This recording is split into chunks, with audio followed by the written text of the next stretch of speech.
নিজেই নিজেকে রুকিয়া করবেন, তাবিজ ঝুলাবেন না। তাবিজ ঝুলাতে বিশ্বনবী নিষেধ করেছেন।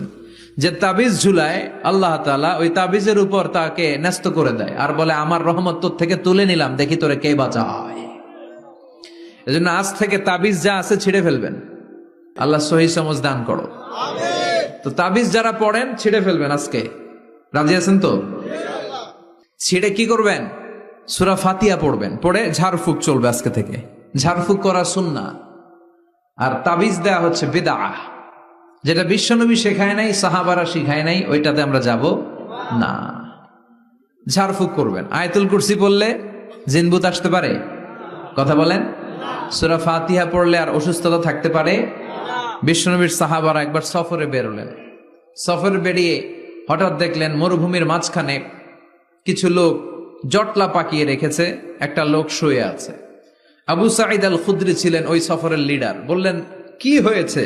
তারা বলল আমাদের নেতাকে সাপে কামড় দিয়েছে, আরেক বর্ণনায় বিচ্ছু কামড় দিয়েছে, বিষের ব্যথায় আমাদের নেতা মারা যাবে। তারা নানা ধরনের বৈদ্যরাজ কবিরাজদেরকে এনে মন্ত্র পড়াচ্ছিল, সবাই মন্ত্র পড়ছিল, ছু মন্তর ছু কালিকুত্তার ঘু। ছোট বাচ্চারা পড়ে, বুঝানোর জন্য বললাম, তারা হয়তো অন্য কিছু পড়ছিল। তো এই যে এগুলো পড়ে ফু দিলে কি ভালো হয়? কথা কন, আরো রোগ বাড়ে, ঠিক কিনা? বাচ্চার হাতে 2টা, গলায় 3টা, কোমরে 4টা, এগুলোর ওজনেই তো বাচ্চা অসুস্থ হয়ে যাবে। কথা বুঝতে পেরেছেন? আবার কোমরে লাগায়, এটারে কি বলে? কাইতন। কি কয়?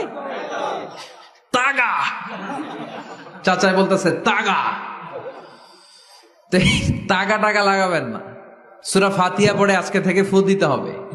আমার মাইকের আওয়াজ নিশ্চয়ই শহরের অনেক দূর যাচ্ছে। মায়েরা, বোনেরা শুনে রাখবেন, অসুস্থ আপনি সূরা ফাতিহা পড়ে ফু দেন। বিশ্বনবী রাতের বেলায় বিছানায় যাওয়ার আগে সকাল সন্ধ্যা 3 কুল পড়ে হাতে ফু দিতেন। এরকম 2 হাতটা একসাথে করে এখানে ফু দিয়ে মাথা থেকে শুরু করে মেসেজ করতেন পা পর্যন্ত, দেহের যতটুকু জায়গায় যায়। সূরাতুল ইখলাস,